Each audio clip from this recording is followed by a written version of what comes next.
প্রাকৃতিক যে খাদ তার মধ্যে ও লুকিয়ে পড়েছে।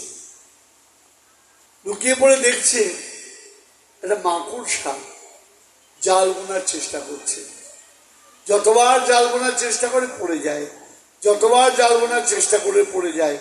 10 বার চেষ্টা করার পর 11 বারের বার মাকড়সাটা সফল হয়েছে। জাল বুনে ওই গুহার মুখটাকে পুরো কাভার করে ফেলেছে। ও মনে করলো মাকড়সা একটা ছোট্ট প্রাণী, ও যদি 11 বার পরাজিত হয়েও হেরে গিয়েও হাল না ছাড়তে পারে, আমি মানুষ রাজা, আমি 10 বার হেরেছি, তাতে কি হয়েছে? দেখো ভাগ্য ওই মাকড়সার জালকে বাঁচিয়ে দিল। ওর পিছনে সেপাইরা দৌড়ে দৌড়ে এসছে ওকে খোঁজ নেওয়ার জন্য। একজন বলছেন চল এই গুহার ভেতর ঢুকবো, আরেকজন বলছেন দেখছিস না মাকড়সার জাল রয়েছে, যদি কেউ ঢুকতো তাহলে জাল থাকতো না, ছিঁড়ে ফর্দপাই হয়ে যেত, এখানে কেউ নেই, চল ফিরে যাই। ওটা যে তৎক্ষণাৎ তৈরি হয়েছে এই বোধ ওদের নাই। ওরা বেরিয়ে এলো, ওই রাজা প্রাণে বেঁচে গেল। পরবর্তীতে যুদ্ধে তিনি জয়ী হয়ে নিজের সিংহাসন পুনরুদ্ধার করলেন। জীবনে বল বহু রকমের হয়, সবচেয়ে বড় হলো মনোবল। গায়ের জোরটা বড় কথা নয়। অর্জুনের যুদ্ধক্ষেত্রে কি হয়েছিল? হাত ভাঙেনি, পা ভাঙেনি, ভেঙেছিল মন। হাত থেকে গান্ডীব পড়ে যাচ্ছিল, অর্জুন বিষাদ যোগা। তোমরা জানো, একটু আগে দীক্ষার সময় বলছিলাম, কালকে শ্রীমান একটা দারুণ কথা বলেছে, প্রশ্ন না থাকলে পরে পৃথিবীতে কোনো কিছু তৈরি হতো না। যদি অর্জুনের প্রশ্ন না থাকতো গীতা তৈরি হতো না, যদি রাজা পরীক্ষিতের প্রশ্ন না থাকতো শ্রীমদ্ ভাগবত হতো না। এখন মুশকিল হলো প্রশ্ন করার জন্য কিছু জ্ঞানের প্রয়োজন হয়। হ্যাঁ, আমার মাস্টারমশাই বলতেন ওরে টুকলি করবি, টুকলি করতে গেলেও লেখাপড়া করতে হবে। কোনটা টুকবি বেটা তো তাই জানিস, কোনটার উত্তর কি হবে, তো ওটা জানতে গেলে তো পড়তে হবে। তা আমাদের দুর্ভাগ্য হলো এটাই, আমরা সমাজকে কখনো সঠিক মেসেজ দিতে পারি না। আমাদের দুর্ভাগ্য এটাই, সমাজের ভুল মেসেজের জালে কোথাও যেন আমরাও ঢাকা পড়ে যাই, কাভার্ড হয়ে যাই। তাহলে গীতায় কি হলো? অর্জুনের হাত ভেঙেছিল কি? গোবিন্দকে বলছেন আমার হাতের কান্ডি পড়ে যাচ্ছে, আমার ঘাম হচ্ছে, আমি যুদ্ধ করতে পারবো না। কারণ অর্জুন জানতো না কাদের সঙ্গে যুদ্ধ করতে হবে, সব জানতো। এমন নয় ভীষ্ম দ্রোণের বিরুদ্ধে যুদ্ধ করেনি। মনে করুন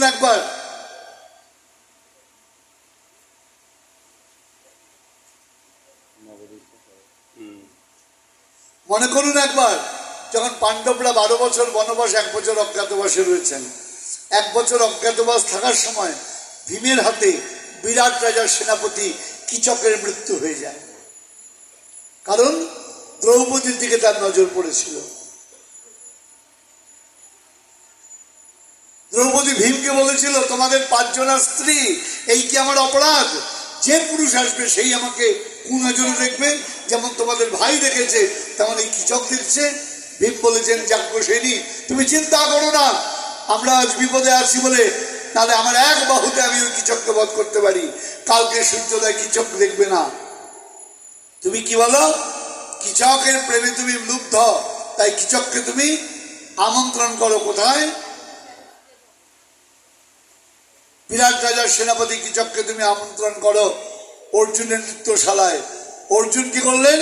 ঢোল বাজাতে আরম্ভ করলেন, যাতে বিরাটের সঙ্গে এই কিচকের সঙ্গে ভীমের যুদ্ধের আওয়াজ কোথাও না যায়। প্রবল বেগে ঢোল বাদ্য আরম্ভ করলেন, আর ভীম হত্যা করার প্রক্রিয়া আরম্ভ করলেন কিচককে।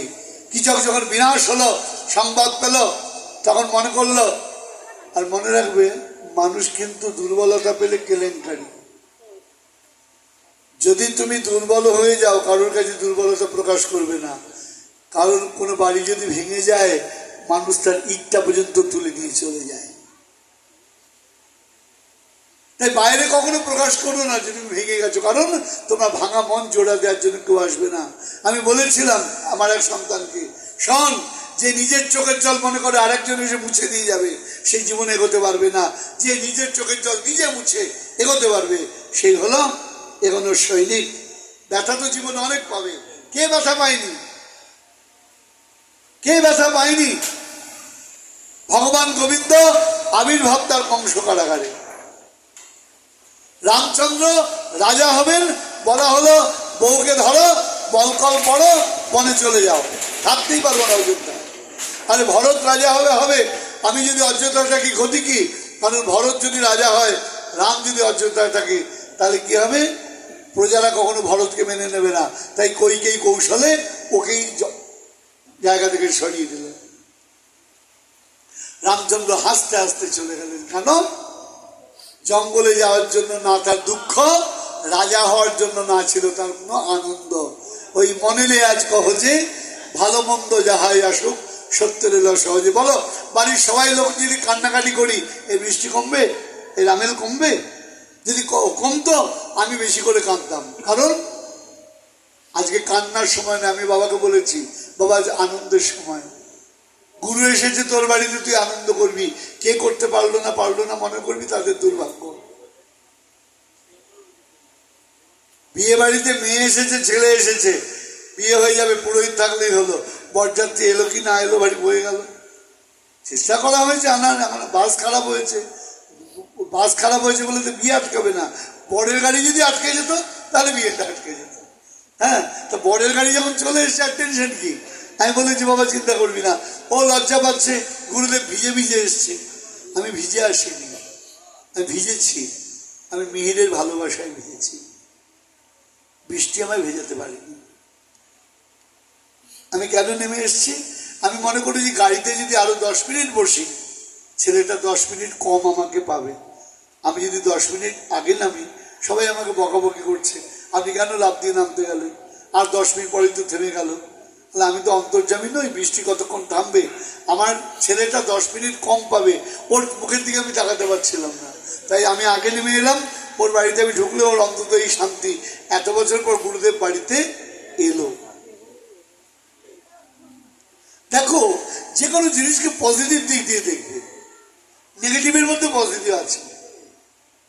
তাহলে যখন ওই যে বললাম, তাহলে যখন কীচক বধ হলো, তখন এদিকে কি হলো? ত্রিকর্তরাজ সুশর্মা আক্রমণ করলেন বিরাট রাজ্য। সেনাপতি নেই, সুযোগ পেয়েছি, চলো এবার আক্রমণ করি। তখন কি হলো? বিরাট রাজ কি করবেন? একা যুদ্ধ করতে ভালো পারেন না, সেনাপতির উপর নির্ভরশীল ছিলেন। সেনাপতি মরে গেছে, যুধিষ্ঠির কঙ্ক হয়ে রয়েছেন, ভীম রান্নার বল্লভ হয়ে রয়েছেন। বলেন মহারাজ, আমরা থাকতে আপনি যুদ্ধে হারবেন না, চলুন, আমরা আপনার লবণ খেয়েছি, আজ লবণের ঋণ পরিশোধ করব। ভীম, যুধিষ্ঠির, নকুল সহদেব যুদ্ধে গেলেন, ত্রিকর্তরাজ সুশর্মাকে পরাজিত করলেন। এদিকে ওইদিকে ত্রিকর্তরাজ সুশর্মা, আর এদিকে কি হলো? কীচক মারা গেছে শুনে ভীষ্ম, দ্রোণ, কর্ণ, দুর্যোধন তারা আক্রমণ করলেন বিরাট রাজ্য। এ আক্রমণ করেছে একদিক দিয়ে, ওরা আক্রমণ করেছে আর এক দিক দিয়ে। তখন কেউ নেই। দ্রৌপদী বললেন, একটা কাজ করো, এই যে নৃত্যশিল্পী, একে নিয়ে চলে যাও। কারণ এটাও ছিল অভিশাপ। কার? দেখুন, সবটাই পজিটিভ। যখন দিব্য অস্ত্রের খোঁজে অর্জুন স্বর্গে যান, তখন কি হয়েছিল? মেনকা তাকে নৃত্যগীত শিখিয়েছিলেন। মেনকা নৃত্যগীত শেখাতে গিয়ে অর্জুনের মোহে পড়ে যান, বলেন আমি তোমাকে সঙ্গ লাভ করতে চাই। অর্জুন বলছেন, তুমি আমার শিক্ষয়িত্রী, শিক্ষিকা মায়ের তুল্য, মায়ের সঙ্গে কখনো সন্তানের সম্ভব হতে পারে না, আমাকে তুমি ক্ষমা করে দাও। মেনকা ক্রুদ্ধ অভিসম্পাদ দিলেন, তোমার রূপের উপর যখন তোমার এমন অহংকার, আমি অভিসম্পাদ দিচ্ছি, তুমি 1 বছর নপুংসক হয়ে থাকবে। নপুংসক মানে আপনারা জানেন, বলার প্রয়োজন, থার্ড জেন্ডার যাকে বলে। অর্জুনের এমনই কপাল, ওই সময় বিরাট রাজার সামনে, আর সামনে চারপাশে প্রচুর মেয়ে, তাদের তিনি নাচ গান শেখাচ্ছেন। ওই সময় যদি পুরুষ থাকতেন তাহলে তার বিকার আসতে পারত, নপুংসক থাকলেন, তার কোনো বিকার এলো না, তিনি অনায়াসে উত্তরাকে নাচ গান শেখালেন। কে যাবে? উত্তর। উত্তরকে বিরাট রাজার পুত্র, কুরু পাণ্ডবের যুদ্ধের প্রথম শহীদ হলেন উত্তর। প্রথম দিন যুদ্ধে কে মারা গেছিল? বিরাট রাজের পুত্র উত্তর। উত্তর অল্প বয়সের ছেলে। তখন দ্রৌপদী বললেন, দ্রৌপদী তখন রানীর দাসী রূপে রয়েছেন, একটা কাজ করো, তুমি এই নৃত্যশিল্পী যে নাচ শেখাচ্ছে একে নিয়ে যাও। বলে এই মেয়ে লোক কি যুদ্ধ করবে? বলে তোমার রথ চালাবে।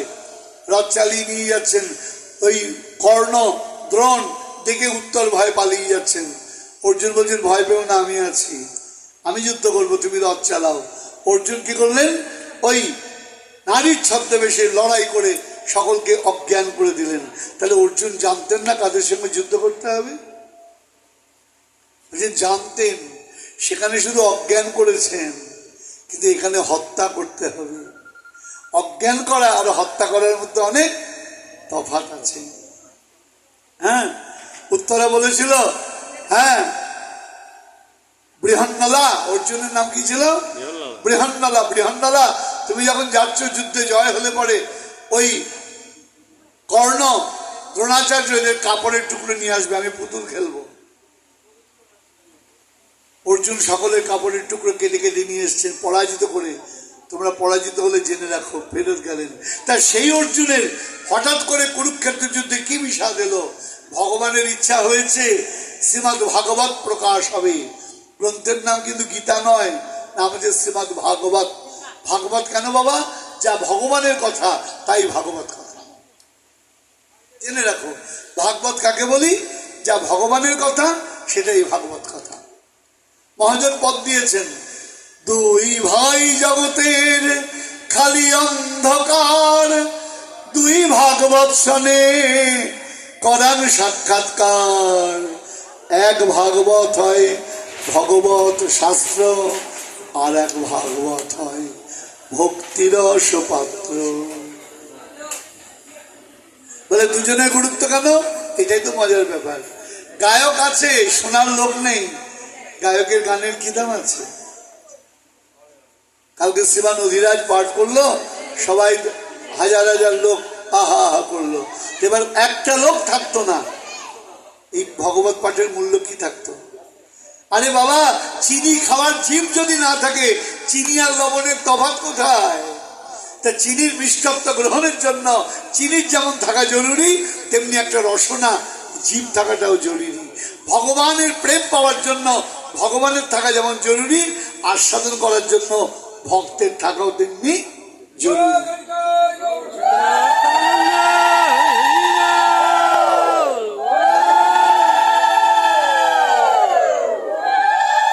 শাসন করবার জন্য পিতামাতার যেমন থাকা জরুরি, শাসন মানার জন্য পুত্র কন্যা থাকাও জরুরি। শাসন করবে তুমি, করবে কাকে? পাত্র না থাকলে করতে পারবে? তাহলে যে শাসন করে পিতামাতা, তাদের যেমন গুরুত্ব, যে শাসনটাকে গ্রহণ করে সেই সন্তানেরও গুরুত্ব। অদ্ভুত পৃথিবী বাবা। আজ রাত আছে বলে দিনের গুরুত্ব, আবার দিন আছে বলে রাত্রিবেলায় সবাই নিদ্রাচ্ছন্ন হয়। রাত্রি বলে একটা কথা আছে, ভগবানের দেবীর আর এক নাম হলো রাত্রি, কাল রাত্রি দেবীর আর এক নাম। কেন? রাত্রি খারাপ নয়, রাত্রিতে সবাই বাড়ি ফিরে আসে। যে যেখানেই থাক, রাত্রিতে পাখিরাও সব ঘরে ফিরে আসে। রাত্রি না হলে তুমি ঘরে ফিরবে না। অন্ধকার যদি জীবনে না আসে, তুমি কখনো আলোর খোঁজ করবে না। তোমার মনের মধ্যে তুমি সীমাহিত হবে। এত সুন্দর কথা আমার সনাতন শাস্ত্র ছাড়া কে বলেছে? তাই আজ হতে পারে প্রতিকূল পরিবেশ, কাদা মাটি, গ্রাম বাংলা। হ্যাঁ, আজকে যে কজন এসেছেন আমি বলবো তারাই হলেন প্রকৃত যোদ্ধা। আরে অনুকূল পরিস্থিতিতে সবাই চলতে পারে, প্রতিকূল নদীতে যে সাঁতার দিতে পারে সেই তো পাকা সাঁতারু। তাই ঝিলে সরোবরে সবাই সাঁতার দেয়, উত্তাল গঙ্গায়, উত্তাল সমুদ্রে যদি তুমি সাঁতার দিতে পারো, তখন বুঝবো তুমি সাঁতারু। হাত পা নাড়লেই কেউ সাঁতারু হয় না। তাই মহাজন বলছেন, সংসার দুঃখ জলরূপতিতস্য কাম ক্রোধাদি নক্রময়ী কবলীকৃতস্য দুর্বাসনা নিগরিতস্য নিরাশ্রয়স্য চৈতন্য চন্দ্র মম দেহি পদাবলম্ব। কে বলছেন কথাটা?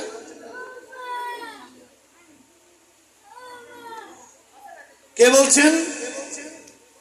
পণ্ডিত সার্বভৌম ভট্টাচার্য।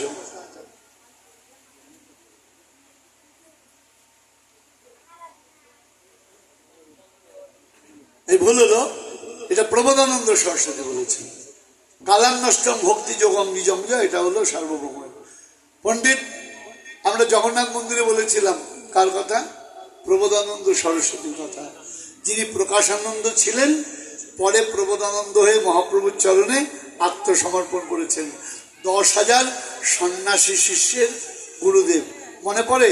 সন্ন্যাসী এক নামমাত্র মহেন্দ্রজালী, কাশীপুরে বিকবে না ওর ভাবকালী। সেই প্রবোধানন্দ সরস্বতী বলছেন, সংসার দুঃখ জলধূপতি তস্মা। ওরে মানুষ, সংসারটা দুঃখের সমুদ্র। কেউ ভেবো না এখানে খুব সুখ আছে। একটা গান আছে চমৎকার, আমি সুখের লাগিয়া এ ঘর বাঁধিন, অনলে পুড়িয়া গেল।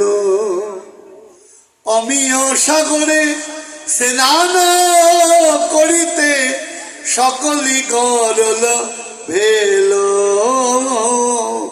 সকলি গরল ভেল। আমাদের অসুখের কারণ কি? আমাদের সীমাহীন চাহিদা। আমার গুরুদেব বলতেন, দরিদ্রকে যে কোনোদিন খুশি হয় না প্রাপ্তিতে, সেই হলো দরিদ্র। যাই পাও তাতে খুশি নয়, আরো চাই। মহাত্মা গান্ধী একটা দারুণ কথা লিখেছিলেন, এই পৃথিবী সব দিতে পারে, আমাদের লোভ মেটানোর সামর্থ্য পৃথিবীর নাই। আমাদের লোভ মেটানোর সামর্থ্য নাই। আর আমাদের লোভ ক্রমবর্ধমান, রক্তবীজের মতো। এক ফোঁটা পড়লে পরে রক্তবীজকে বধ করেছিলেন মা কালিকা, কারণ ওই রক্ত পান করেছিলেন তিনি। ছিন্ন মস্তা হয়ে নিজের রক্ত নিজে পান করে বুঝিয়েছিলেন রক্তবীজের রক্ত মাটিতে পড়তে দেওয়া যাবে না, কারণ একটা ফোঁটা রক্ত পড়লে পরে আর একটা রক্তবীজ তৈরি হয়ে যেত। তো বধ করা সম্ভব? আমাদের হলো রক্তবীজের মতো, একটা কামনা থেকে আর একটা কামনা, সেই কামনা থেকে আরো 5টা কামনা, ওই 5টা কামনা থেকে আরো 5টা কামনা। আমার এক শ্রীমান, ইন্ডিয়াতে আপনারা জানেন গভর্নমেন্ট স্যালারি খুব হাই করি। একটা school master, high school master যদি চাকরি পায় তো তার স্টার্টিং হবে ইন্ডিয়ান মানিতে 50,000 অ্যাবাভ। 40,000-এর কমে তো কোনো গল্পই নেই।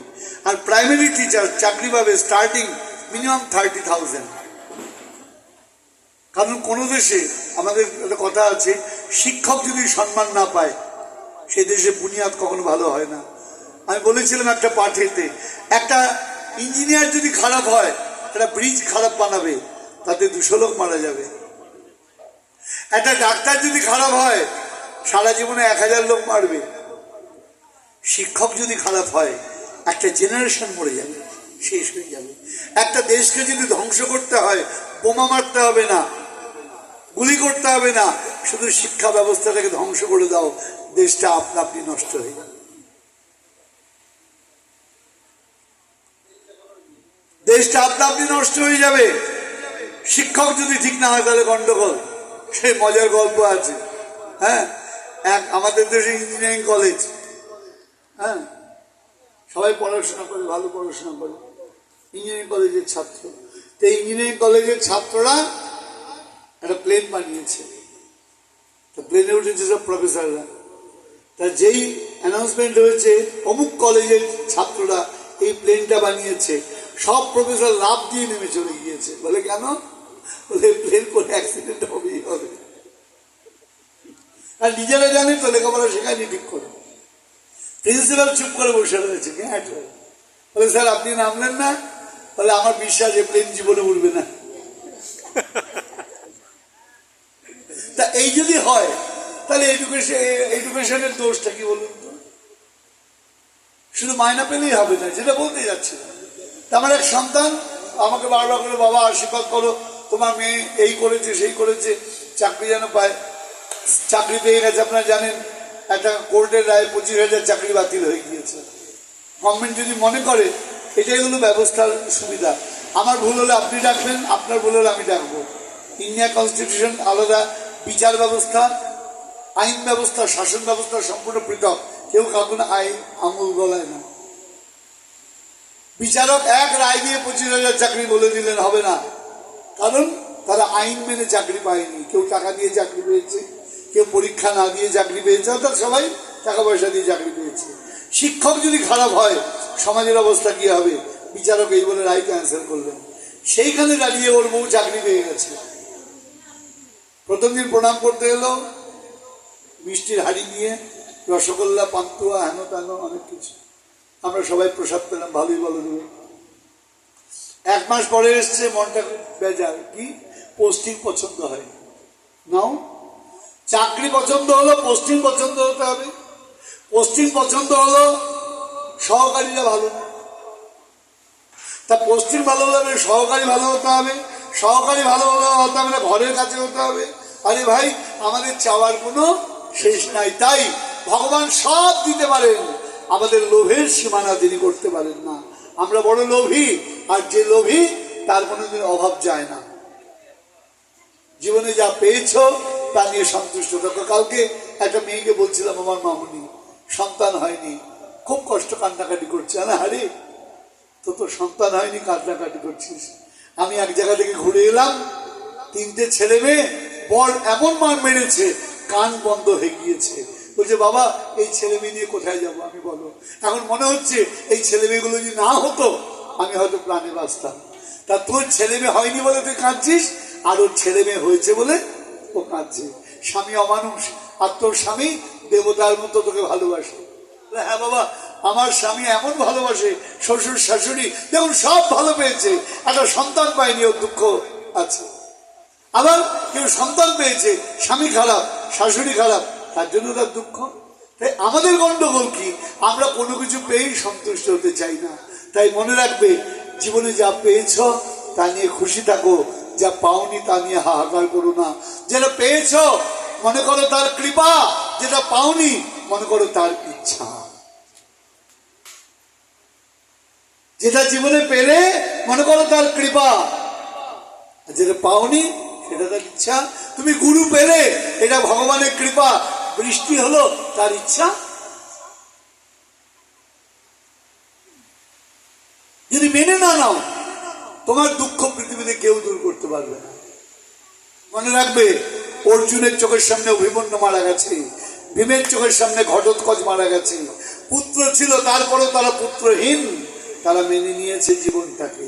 কারণ গোবিন্দ তাদের মানতে শিখিয়েছেন যে একা তুমি নাও, তাকিয়ে রাখো ওই 100 পুত্রের জননী গান্ধারী, তাই ও পুত্রহীন।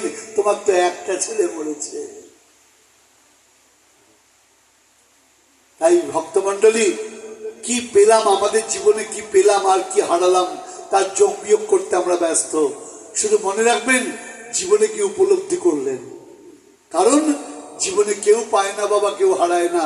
যাই পাও না কেন, যাওয়ার দিন শূন্য হাতে। আলেকজান্ডারের গল্প মনে আছে? ভারতবর্ষ আক্রমণ করতে এসেছিলেন, তখন এই অখণ্ড দেশ ছিল। হ্যাঁ, যখন তিনি ফিরে যান, ইরানের কাছে গিয়ে তিনি মারা যান। শরীর নিতে পারেনি তার এই লড়াই। আমি বলছিলাম কালকে আমার দাদাদেরকে, আজকে সকলে বলছিলাম, সবাই চলে গেল, বাড়ির লোক তো কথা বলার সুযোগ পায় না। তারা কথা বলতে কখন এলো? তখন বেশি না, বাজে রাত 1:30। ফ্যামিলির সবাই গল্প করলো, কটা অবধি? 1.5 ঘন্টা। গুরুদেব আপনারা তো পাই না, কি কমু, তাই আপনি তো সৈলা যাবেন গিয়া গল্প করো।